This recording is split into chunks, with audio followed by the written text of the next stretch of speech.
You're listening to Queering Premodern Asia, a limited series in Season 5 of the Nuances podcast. This narrative series features stories and discussions with queer Asian co-hosts and scholars about queerness, love, and premodern life in Asia. I'm your host and producer Lazu. I'm a cis, straight, Chinese-American woman who spent the last year, it's been a year already, researching and developing this series.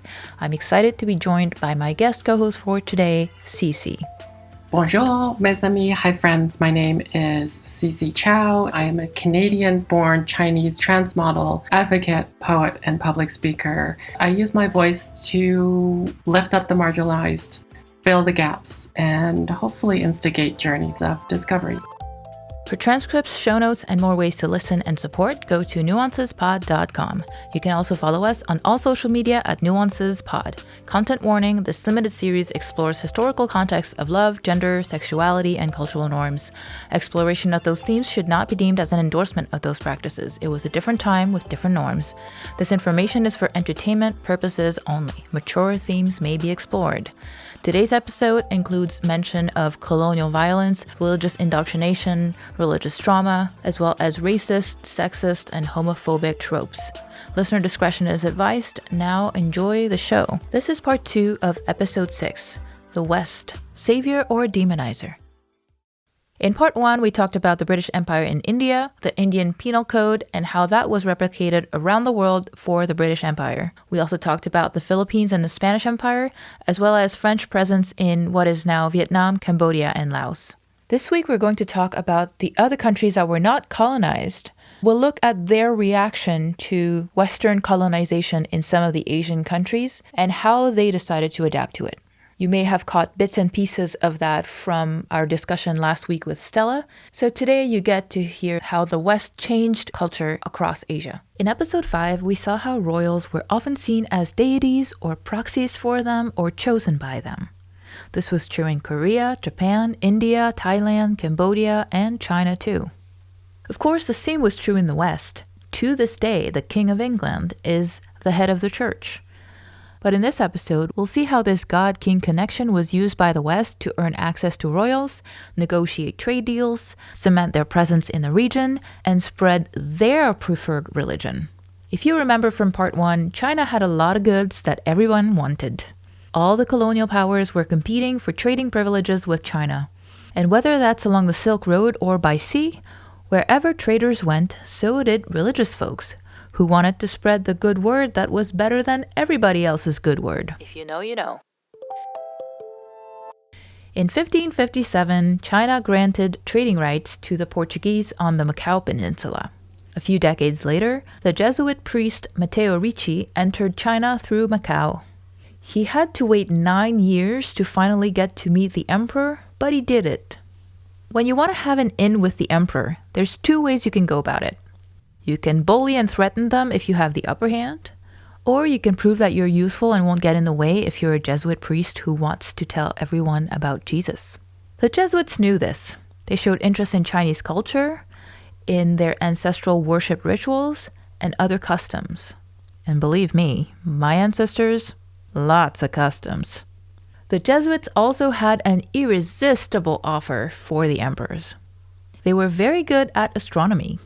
Given that the emperor was supposed to be the one being who can mediate between the heavens, nature, and humans, having advisors who know how stars and stuff work sounded really useful, and also a cheap way to consolidate the emperor's status as that powerful mediator. Sure enough, the Jesuits were retained as advisors by the imperial courts of the Ming and Qing emperors for 150 years. Jesuit missions were in. They let the Chinese continue their rituals while teaching them about Jesus too. To them, it was fine to have other rites and rituals as long as they accepted the Christian God as the one true God. They were thinking big picture. In 1630, the Franciscan and Dominican missionaries arrived with the Spanish. They were not on board with this big picture thinking. They were incensed by these Jesuits. What were they thinking? They let the Chinese Christians continue ancestral worship? How scandalous. How will their souls ever make it to heaven? That's unacceptable. And the Jesuits are okay with Chinese morality being compared to Christian morality? Outrageous. China was a very developed civilization with infrastructure and a robust education system, a bureaucratic civil service, a powerful army and navy. Westerners who visited the country were very impressed.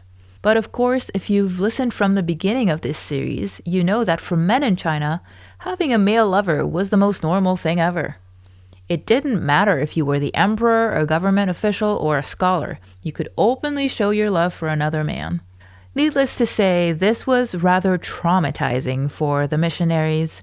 Here's Professor Chun Wu from the University of Hong Kong describing their reactions. They thought the Chinese people, they are very immoral. They publicly display their homosexual love, which is true at the time.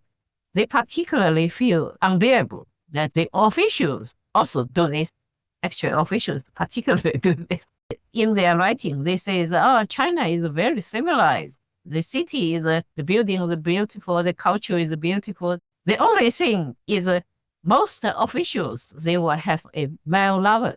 And it's public. What a shame. But at the time, because the missionaries do not really have big influence to Chinese society, so it's fine.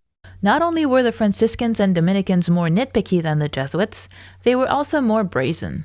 They tried to ban ancestral worship. If you know anything about Chinese culture, you'd know that that was not a smart move. Filial piety was and still is a core value, and that extends to ancestors dead or alive. Banning ancestral worship was a sure way to be shown the door.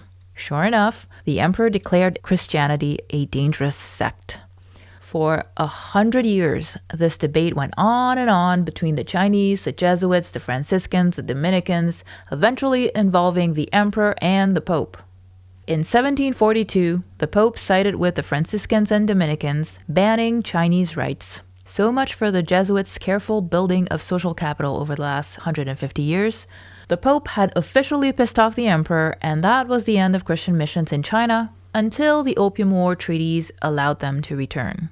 In the early 18th century, China was still a very large, somewhat self-sufficient country whose goods were desired by the rest of the world. They were exporting paper, porcelain, tea, silk, among many other things. That doesn't mean they didn't want to trade with other countries, though. They wanted silver, for example, which they used to make stuff like jewelry, candlesticks, and hairpins. They also imported cotton. But by and large, China was the center of the world economy. Everyone wanted to be friends with China, especially since their navy and military power was second to none. Basically, it was the America of its day. No one dared to defy the Chinese Empire. However, there were internal divisions in the late imperial era, and the threat of a rebellion loomed large. In 1757, the emperor restricted foreign trade to Canton and only through pre-authorized Chinese vendors. In that same year, the Brits took over Bengal after winning the Battle of Plassey. Bengal was a region that is now partly in Bangladesh and partly in India. So this battle laid the foundation for the British Empire in India. A few years later, in 1764, the British won full control of Bengal at the Battle of Buxar. This will become important shortly. The 18th century saw a boom in tea consumption in England, as the fashion spread from the elites to the average Briton. They could not get enough of it. Fun fact, before breakfast tea became a thing for the English, there was breakfast beer. Granted, the alcohol content was pretty low and it probably didn't taste anything like modern beers, but beer was safer than water, so many civilizations from ancient times to the early modern era opted for an ale of sorts bright and early. It's true, look it up. It's a good thing people didn't drive cars back then. China was buying cotton from the Brits at the time, but the Brits couldn't get enough of this delicious tea. It's like the entire country became addicted to tea. China didn't need that much cotton though, so instead they would take silver. China was exporting so many goods in exchange for silver, not just from the Brits, but also the French, the Portuguese, the Spanish, the Dutch, and the Japanese. At some point, China was labeled as the sink for all the world's silver. But for the Brits, their demand for Chinese goods was so high, and their supply of silver not as high, that they decided they needed a better plan. They needed a product that the Chinese would not be able to get enough of, that would be easier for them to obtain. In a show of evil brilliance, they found just the one. And boy, was that a profitable operation. It helped fund their colonial operations in India and elsewhere, all while saving their precious silver. Remember that Bengal region they had just invaded? Well, it turns out that that region had been growing opium, which was consumed and exported in small quantities, including to China. Opium was not new to China. In 1730, China had imported 15,000 kilos of it. But the scale of this British operation was staggering. By 1775, it was 75,000 kilograms. In 1793, the Brits had a monopoly on opium production in India, and by 1804, they had already a balanced surplus instead of a balanced deficit thanks to their profitable opium trade with China. By 1830, it was considered an opium epidemic in China. In some regions, 90% of young men were opium addicts. By 1838, China was importing 1.5 million kilos of opium.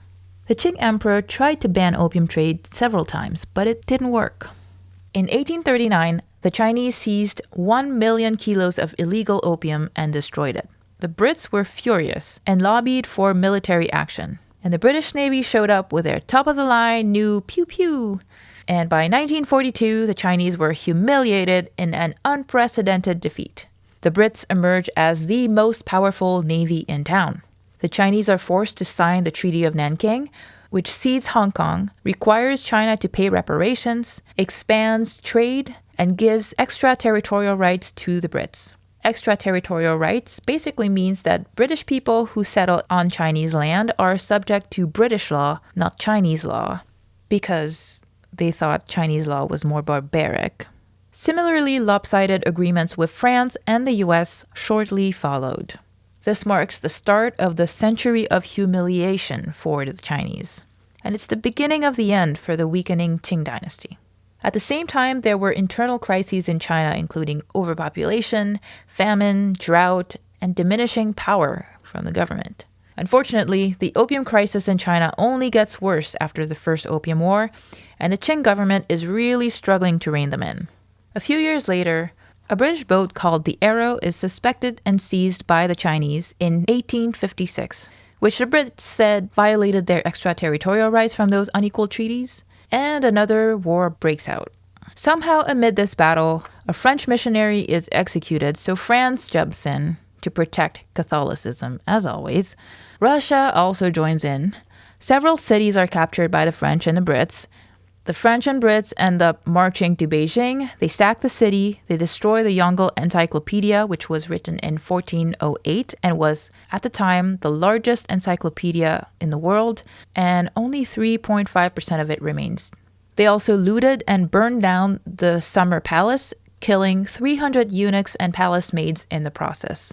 Another treaty is signed that allows further trade concessions, opens up foreign travel to other parts of China, and allows missionaries to operate inside China. Yep, they're back. A piece of land the size of Ukraine is ceded to Russia and is never returned. My ancestors are all about saving face, and they did just the opposite of that twice. This hit hard. Imagine if tomorrow the US was humiliated by a military defeat by New Zealand. It would probably make the entire country question everything about American exceptionalism that we've bought into our entire lives, right? Same thing happened in China. Internally, in the following decades after the Opium Wars, there would be a lot of debate among the Chinese elite about the best way to respond to Western aggression. Unsuccessful reforms, rebellions, competing political movements followed. Some scholars would believe that Confucianism and traditional Chinese values were the reason for Chinese defeat and started aggressively advocating for Westernization, because Westernization seemed almost synonymous with progress. Western-style schools open up for girls modeled after missionary schools. Elite women even start to go to study abroad. There's pressure from the elite to embrace Western science, technology, and trading with other countries as equal, as opposed to the tribute system that requires gifts to the palace from visitors.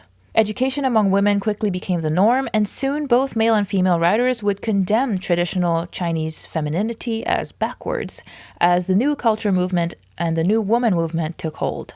By emulating the West from political to economic and moral standpoints, China vowed to catch up to its Western rivals. And since now the missionaries could do whatever the hell they want, you can bet those Christian homophobic values were spreading far and wide. Indeed, the official history of the Qing dynasty is the only one that does not include the chapter about the emperor's male favorite. In order to save face, to restore their honor, my people felt like they needed to distance themselves from anything that the West considered backwards. And that, of course, included all the gay sex.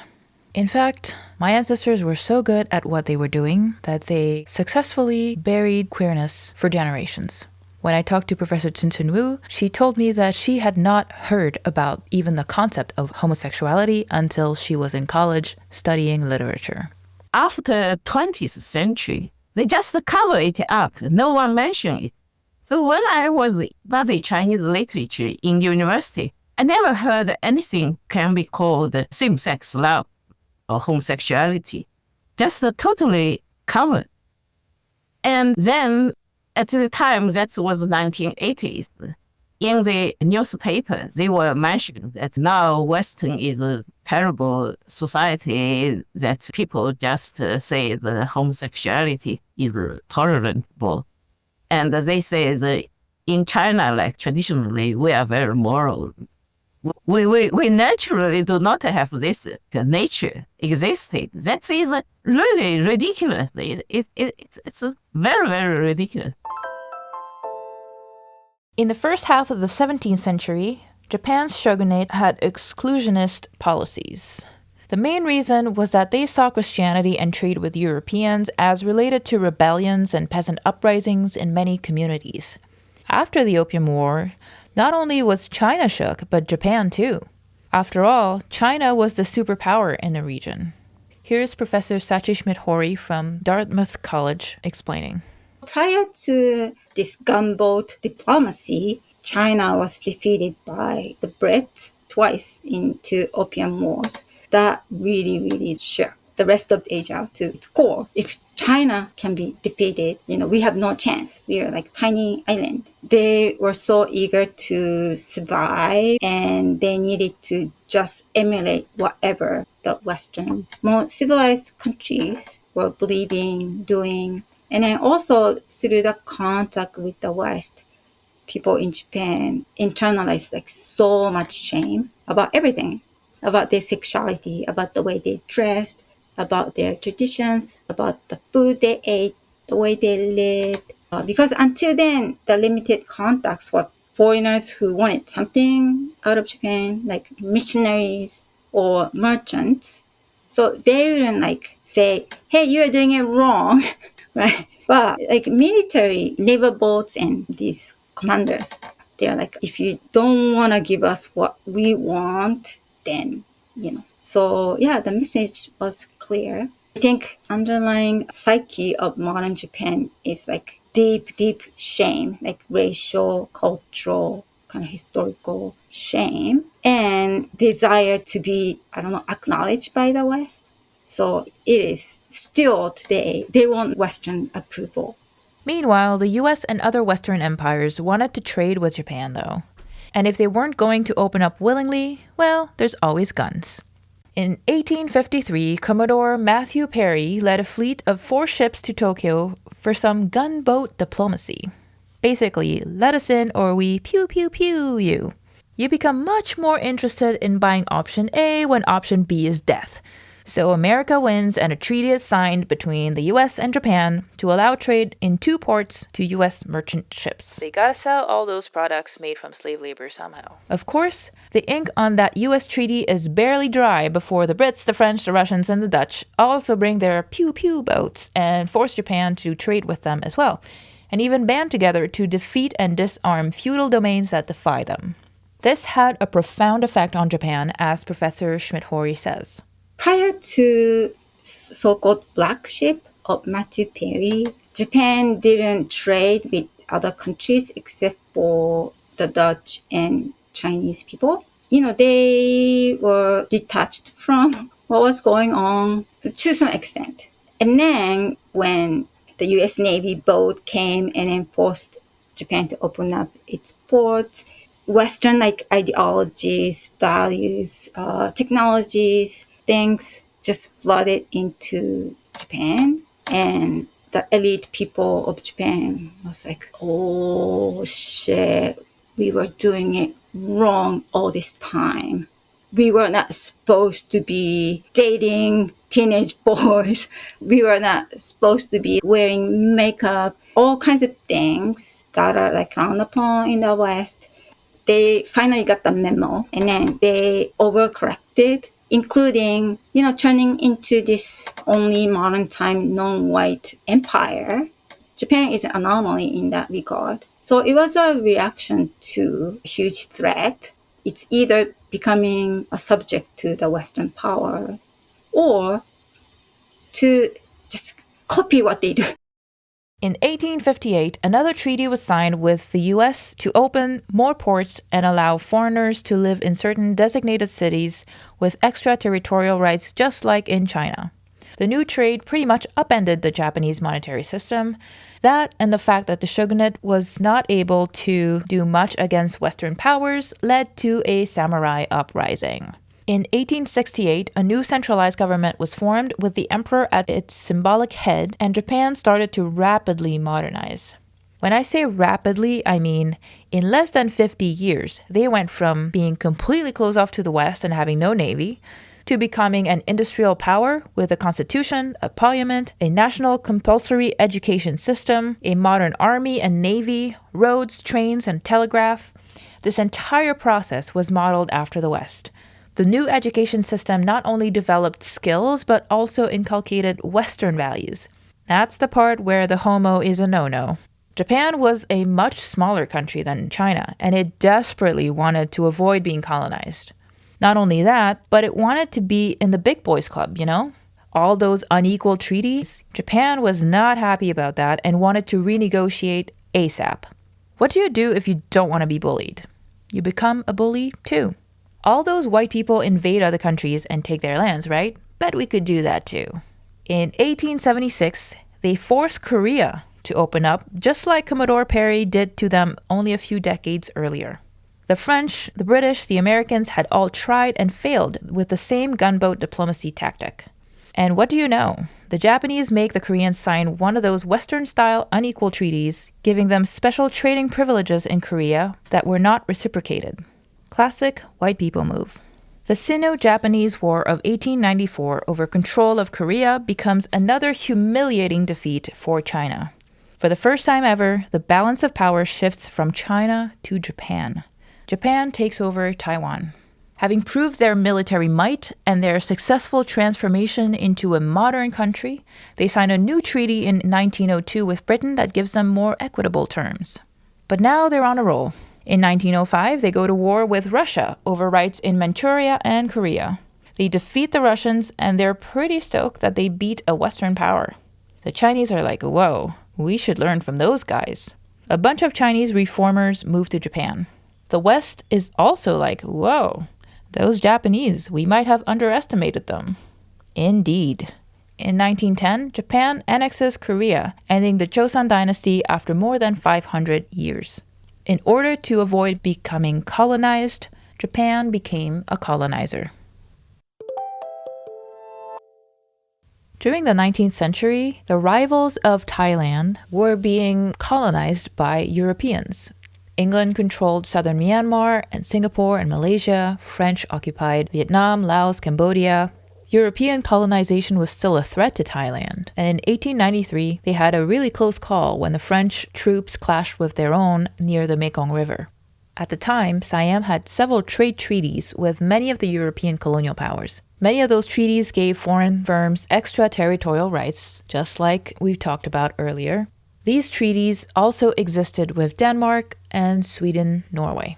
The royal elite at the time made administrative reforms to demonstrate to those treaty powers, like all the white people, that the Siamese elite could streamline their own country's administration and ensure law and order by applying Western know-how and government techniques.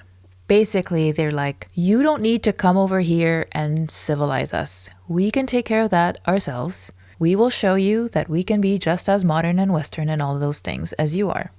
Minus the Christianity part. They reformed the legal system, they built ministries, they created paid bureaucracy, an army, and police. And they were doing that because Western states were claiming these extraterritorial rights because supposedly their laws, the Thai laws, were barbaric and outdated and backwards. So they wanted to delegitimize that argument and show to the West that they're modern and that the West didn't have any grounds to require those extraterritorial rights. And also, the elite wanted to consolidate their own power within the country. They're like, we don't want white people to come take our power. We want to get more power for ourselves, So again, Thailand was never colonized, but it did have to adapt to Western hegemony by modernizing in a very Western way. Iran was also another country that assimilated in order to avoid being colonized.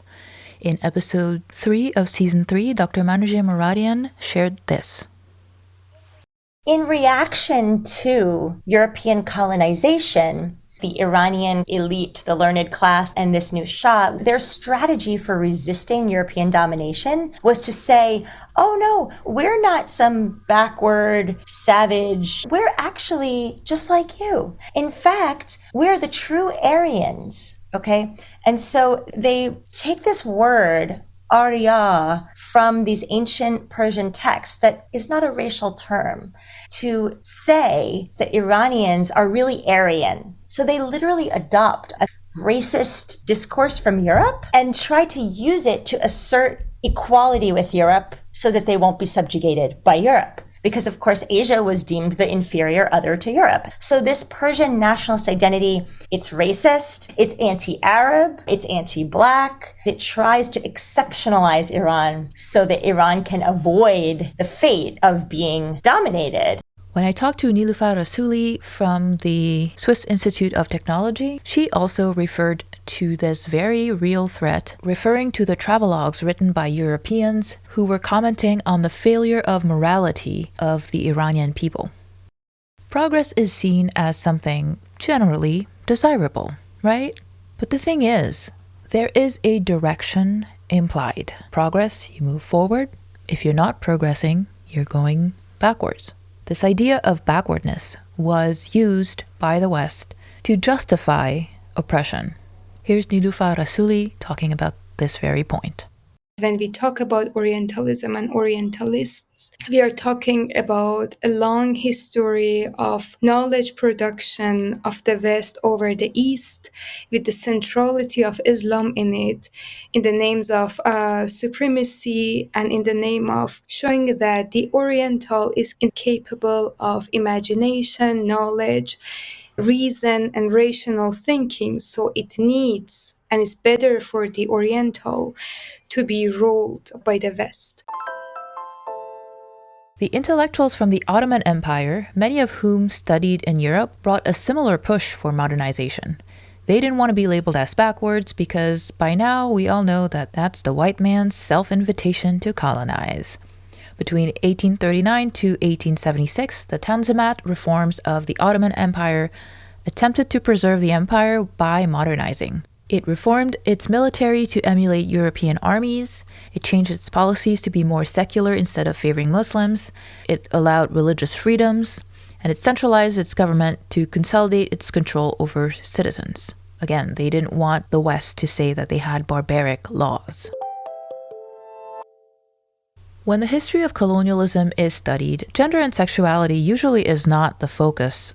In this series, we are focusing on how colonialism has affected gender and sexuality. And another aspect of how they tried to regulate sexuality is the regulation of prostitution. Interestingly, the world's oldest profession is often also used as a slur for women not approved of by the patriarchy. I bring so many examples about the power of self-determination that the figure of the prostitute had before her feet was tied to a specific place called Shahreno in Tehran.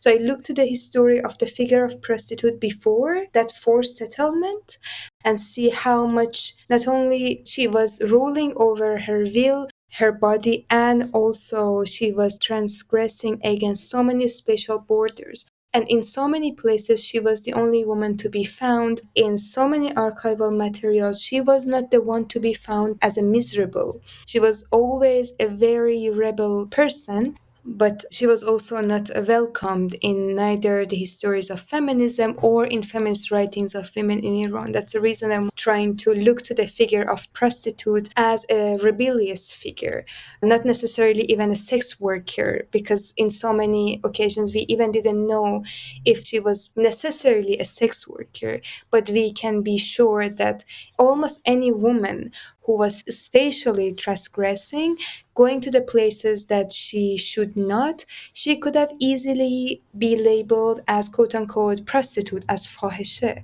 And it had so much to do with the autonomy over her body and then autonomy over the space. She had so much power. I mean, it's a very big claim, but let me claim that at some point she didn't even need the cross-dressing. She didn't need to do that in order to have this autonomy over her sexuality, her will, her destiny. The question becomes, when exactly in the history the label of prostitute came to not identify the rebel woman, but a woman who should be pitied for. When the rebel woman was not called prostitute anymore, and when she was not called prostitute, what else she was called?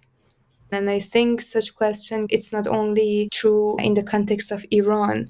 There is a turn happening, right? When the language of modernization comes, the rebel figure of prostitute becomes a woman who even the other woman, even her sisters, should write their moral superiority over her. She becomes this thing that the Orientalist, the man, the soldier, the nationalist, everyone has a say on her.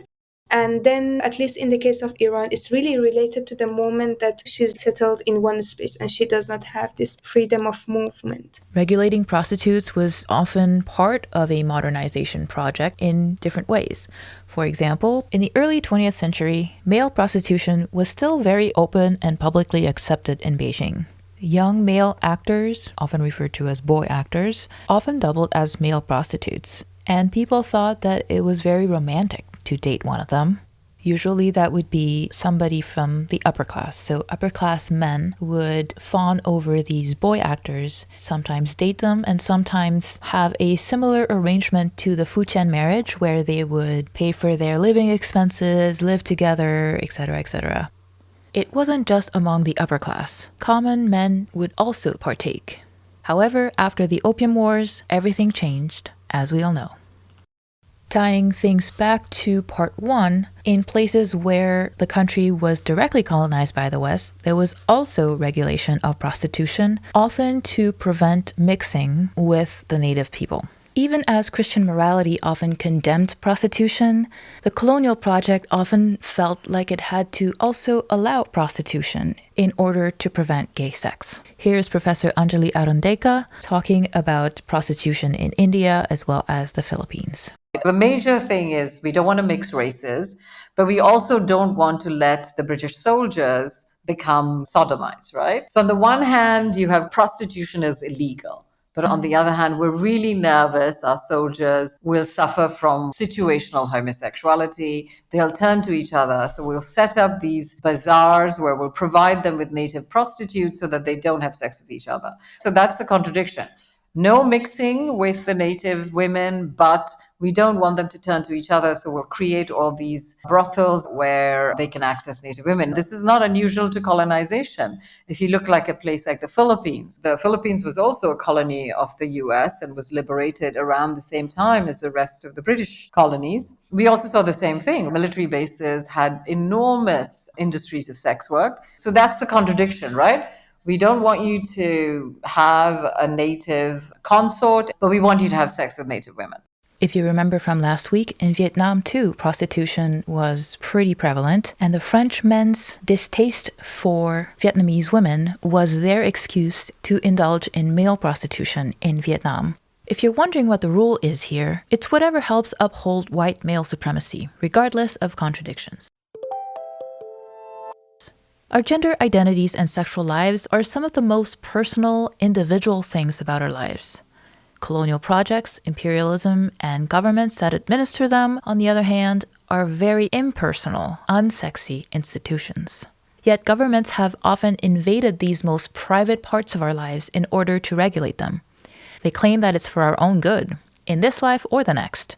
Even today in the West, evangelicals want the government to control whether a woman is allowed to save her own life by terminating a dangerous pregnancy, whether a suicidal trans child can have access to a hormone replacement therapy that could save their life, and whether people can marry whoever they choose and however many they choose. Colonialism does not exist in the same form anymore.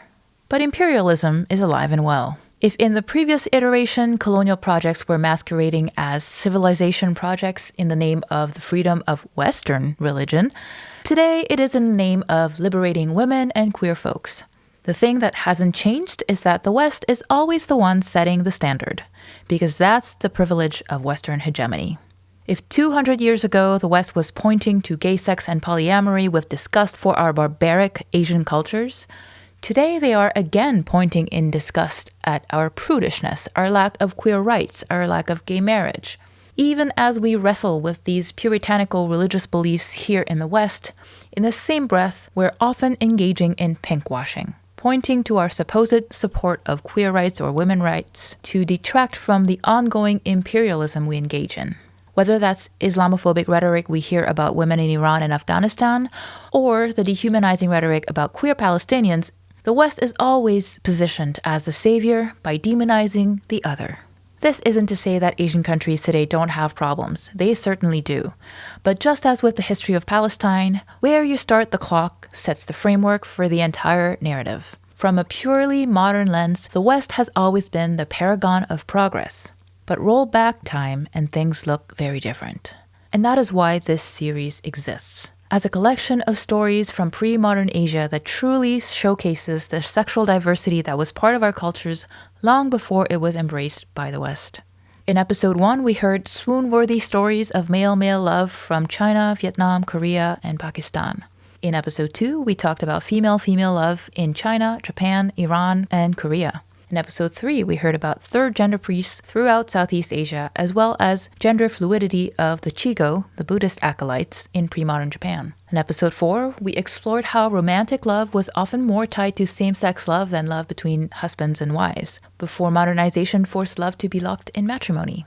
In episode 5, we zoomed out a little bit to look at religion and mythology and what they tell us about attitudes towards sexuality. Last time, in episode 6, part 1, we looked at Section 377, the anti-sodomy framework for the Indian Penal Code, and its devastating effects on the vast majority of the British colonies, and how the British, French, and Spanish demonized the local cultural and religious beliefs as well as sexual practices of the native people they colonized. And in today's episode, we saw how even the countries that avoided being directly colonized did so by assimilating, sometimes too well, like in the case of Japan. I hope this series makes you think of the histories being left out every time a version of history is being told. Thank you so much for listening. I'm going to bring back Cece in a bit, but before I do that, this has been a labor of love, and I would be honored if you would like to support. There are many free ways to support by, for example, writing a review on your favorite podcast platform. There are many other ways at nuancespod.com/support.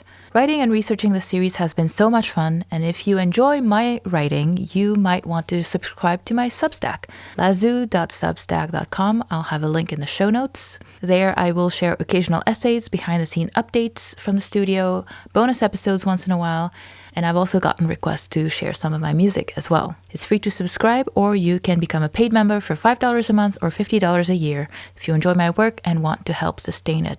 Either way, I'm super grateful for you. Thank you for being here and being interested in these stories. All right, let's bring back our co-host, Cece.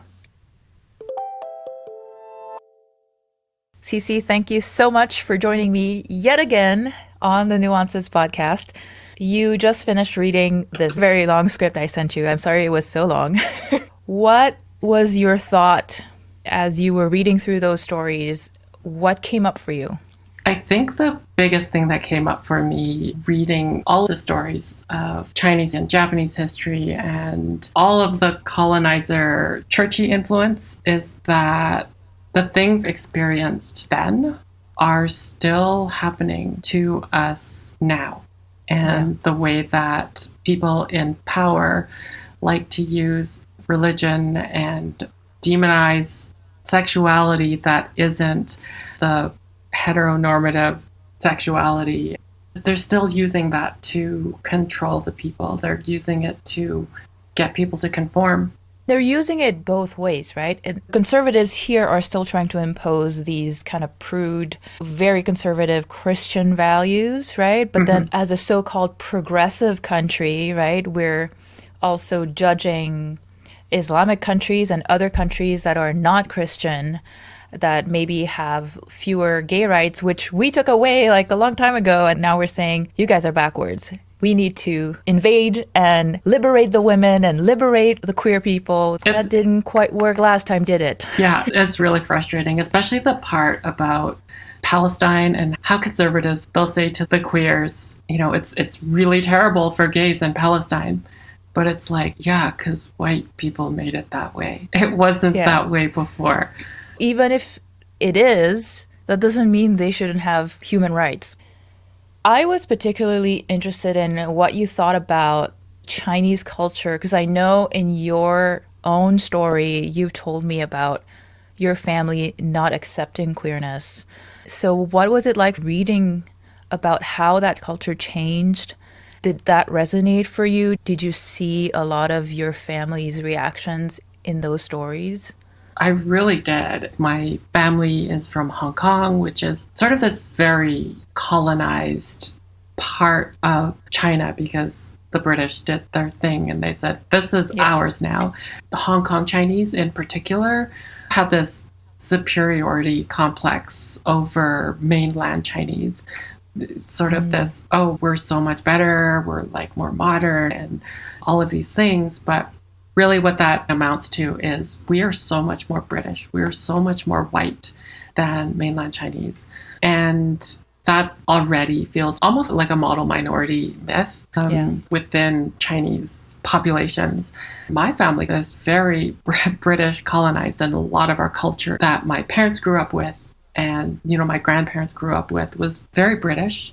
It was really frustrating to know that probably a lot of their non-acceptance of my queerness, of my transness, comes from that colonized mindset. And to know that sort of if we are really to call ourselves Chinese in a sort of pre-colonized way, it would just be like, okay, yeah, let's be gay. And it's great, it's fine, it's celebrated. And there's beautiful romantic stories about it. Imagine that if that type of colonization had not happened, then I'd still have a family.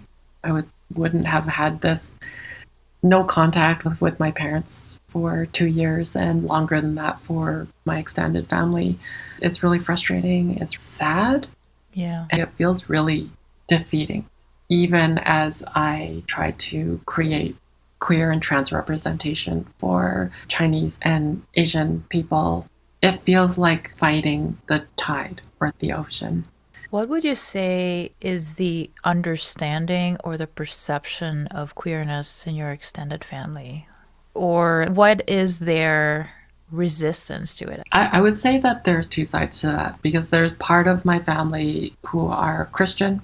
And so for them, primarily, I would say it's this sort of religious Christian, I'm like going to say values, but I'm like hesitating to call them values. Yeah. But we'll put in quotes, Christian values.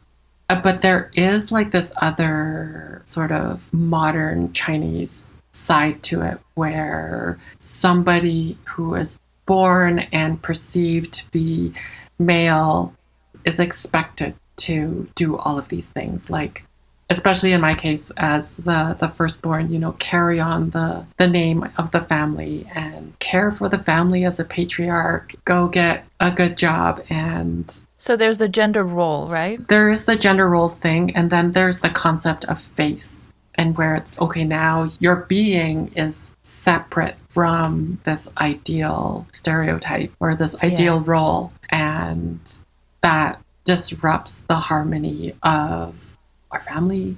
It disrupts the harmony of our community, of our culture, like modern culture, right? Because as you talked about, it is this very modern construct, and like very modern in the context of the thousands of years of history that the Chinese have.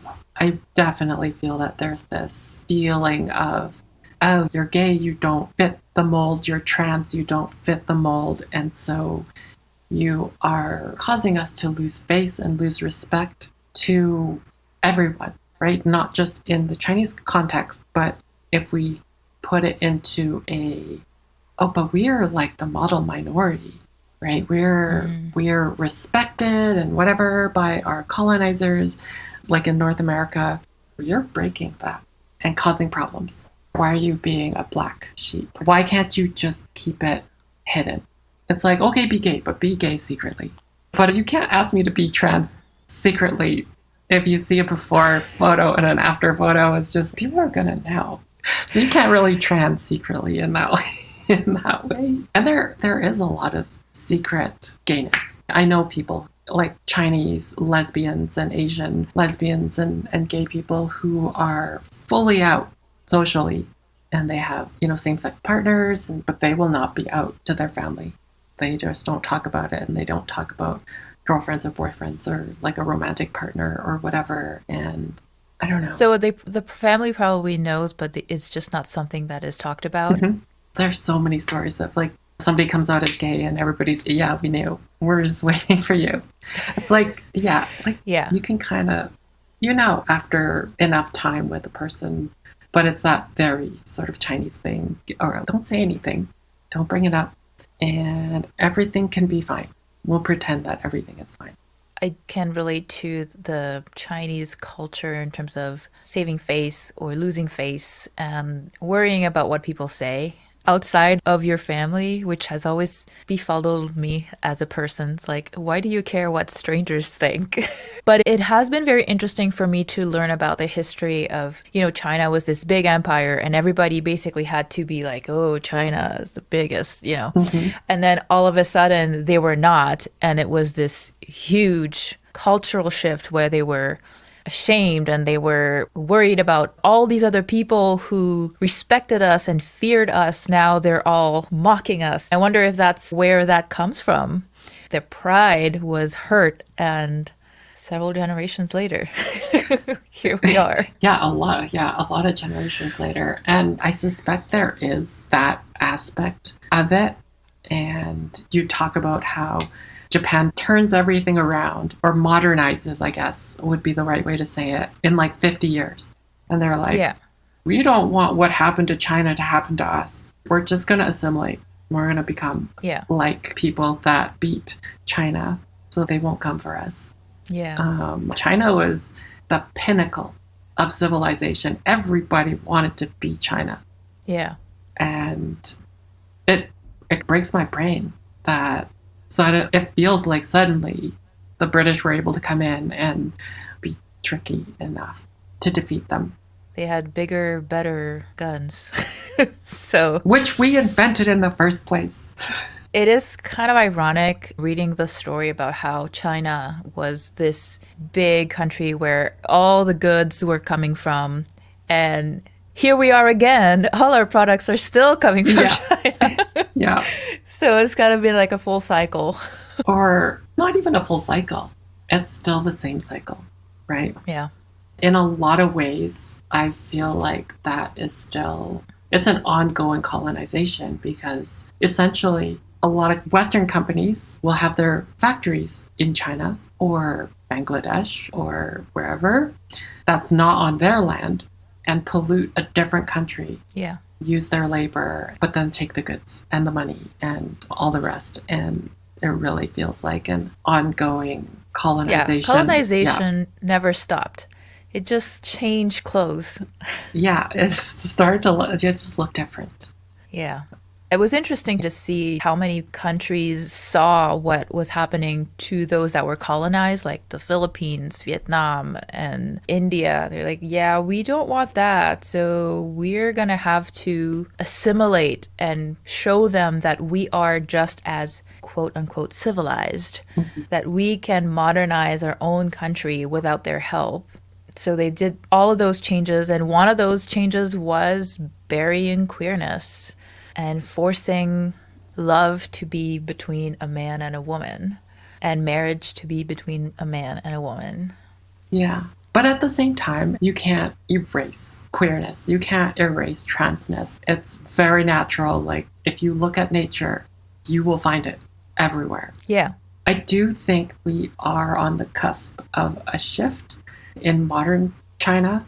From what I hear, when you're in the big cities, Shanghai, Beijing, there is a lot of queerness, and it's open. I don't know how accepted it is by those people's families, but it's in a way that I think we haven't seen even probably 20 years ago. I hope that there will be a revolution, and I hope we can have this reclamation of our queer history. Yeah. Through doing this series, I've learned that what we in the West assume about how life is in Asia is often very wrong. The scholar I interviewed from the University of Hong Kong, she was saying this survey was done in the 90s of the wives of men who had male lovers. So they're gay, but they're married to a woman. And the wives were like, yeah, it's fine by me, you know?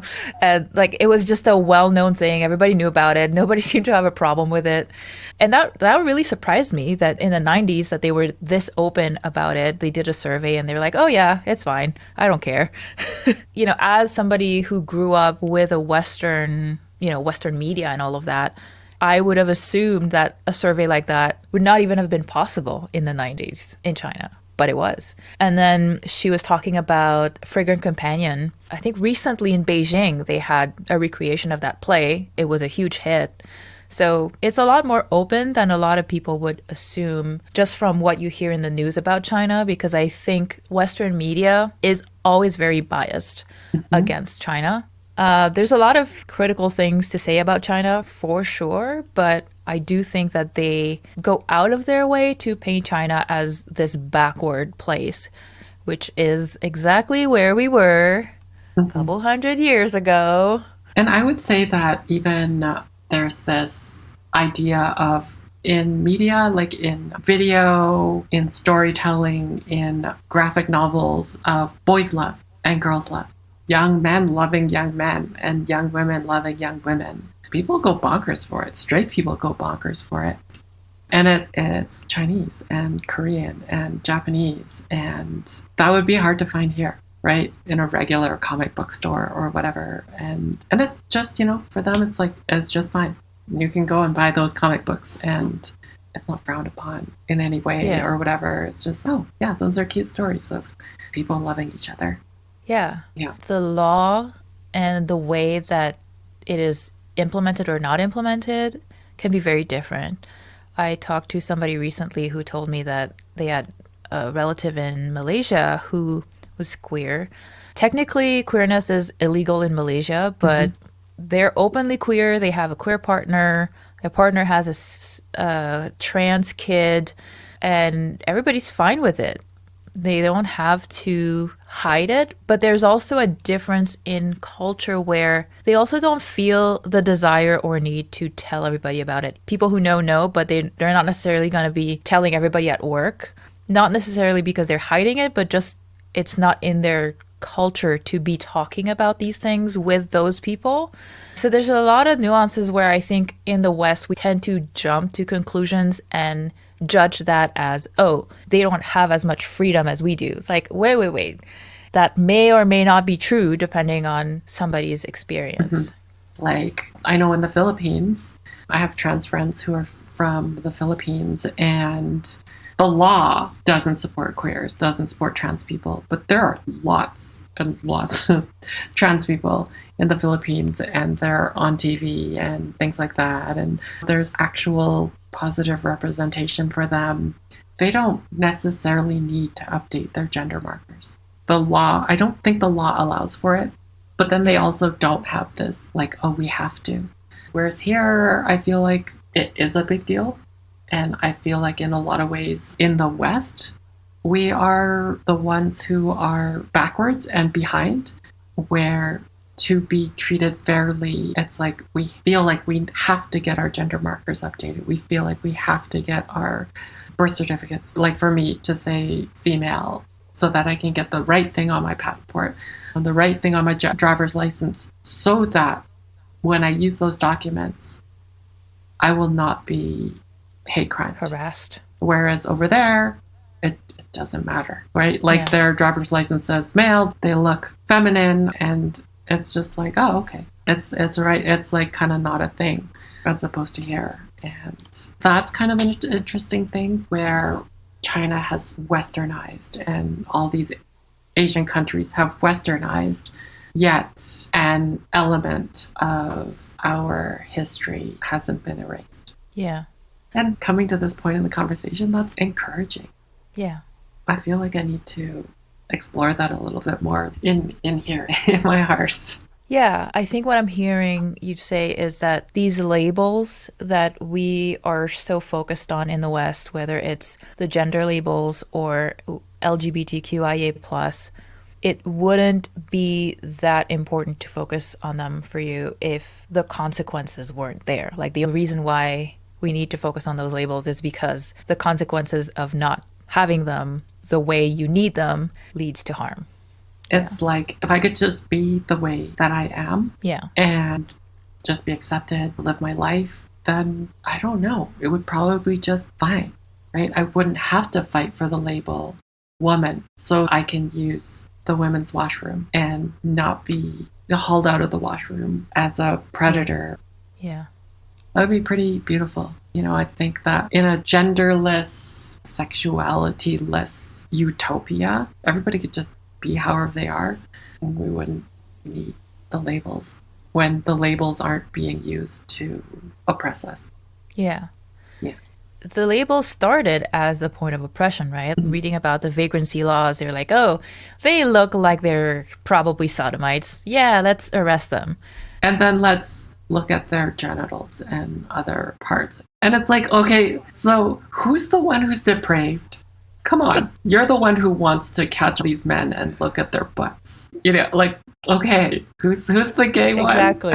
You're volunteering to analyze a whole bunch of butts to figure out the pattern that tells you which kind of butt it's which kind of people. It's like, I don't know. And then to use that as a weapon, it feels very much the lady doth protest too much, methinks. It's like, just be gay, be happy. It's okay. It's fine. Exactly.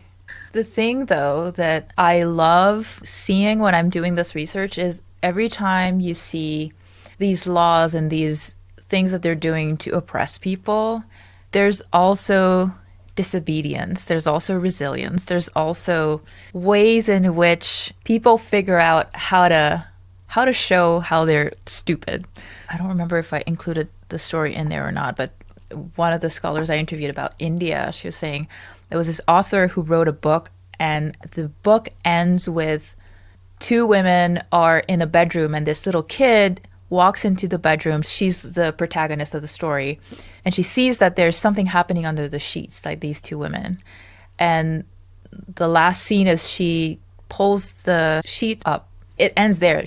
They don't describe anything else, right? Mm-hmm. And so then the book was banned, and they were trying to prosecute her for trying to spread lesbianism or something. And they said, lesbianism doesn't exist in India. So her lawyer was like, if lesbianism doesn't exist in India, then how do you know that there's lesbianism in that story? It doesn't exist. Mm-hmm. It's perfect. And they couldn't do anything. It was like brilliant. And then the Golden Orchid Societies, you know, mm-hmm. like women just were like, yeah, we don't want the men.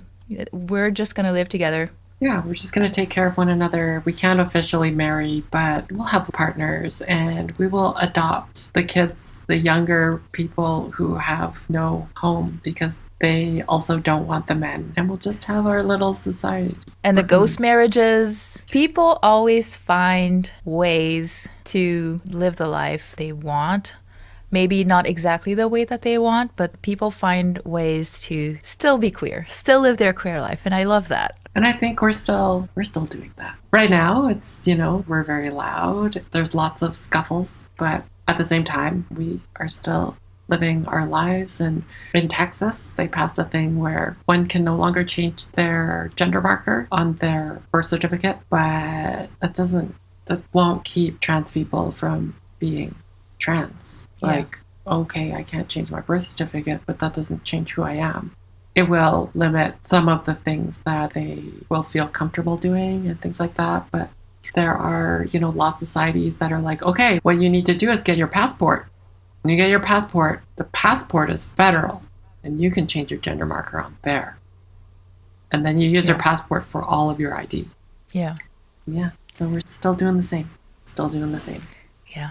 So I guess to close out, I'd like to know, what do you hope people take away from this series? I really hope that people will see that the Western view of gender, sexuality, really just life in general, I want them to see that there has always been different ways to live, and there always be different ways to live, and that where you are, and most of our listeners are probably going to be North American or like sort of Western cultures, that is not the default, not by far. When we are talking about the queer history of the global majority, I hope that their eyes will be open and their ears will be open and that their hearts might open a little bit more. Yeah. For you personally, what did you take away? I know you've listened to some of the other episodes too. Like, I'm really coming away from this conversation with a sense of hope. I've been having like a really challenging time. I moved from the city out to the country over the summer, and the rural Alberta is definitely more racist, more queerphobic, more transphobic. And it's been, I don't know, more scary. It's been discouraging and lonely.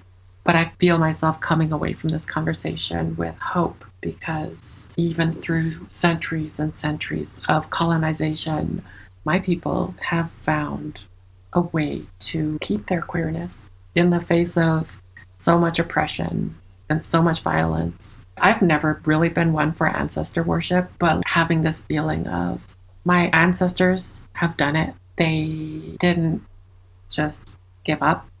They just kept going and finding ways to live. It feels like I can claim that and be part of that. yeah. But be I don't know, I guess leading part of that where I am now. Yeah. Awesome. Thank you so much for taking the time to do this with me. Always great chatting with you. Thank you so much for having me. It's always a great conversation with you. And as always, I'm really appreciative of your work and your using your platform to create positive representation for Asian people, and in my case specifically for trans and queer Asians. Yeah. Thanks. Yeah. Thank you so much. You're welcome. Yeah. My goal is that this series is an invitation for all my straight folks too, to listen to those stories and get interested and get involved. So thank you so much for helping me do that. Thank you. It was definitely my pleasure. A big thank you to our co-host Cece for being here on the show today. Cece was on season 4, episode 7, also season 1, episode 7. I will have links to both of those in the show notes if you want to hear her story. I would like to thank our scholars, Professor Sachi Schmidt-Hori, Associate Professor of Japanese Literature and Culture at Dartmouth College, Professor Tun-Sun Wu, Professor of Chinese Literature at the University of Hong Kong, Professor Anjali Arundeka, Professor of Feminist Studies and South Asian Studies at the University of California, Santa Cruz, and Nilufar Rasuli, Doctoral Fellow at the Institute of Technology in Zurich. I want to thank all the co-hosts who have been part of this series: Edmund Chan, Karen Zhang, Tony Nguyen, Manoj Badi, Shreya Sharma, Stella, Cece Chow. Research, editing, writing, sound design, and music was done by me, Azu, and I hope you will tune in soon for another nuanced conversation.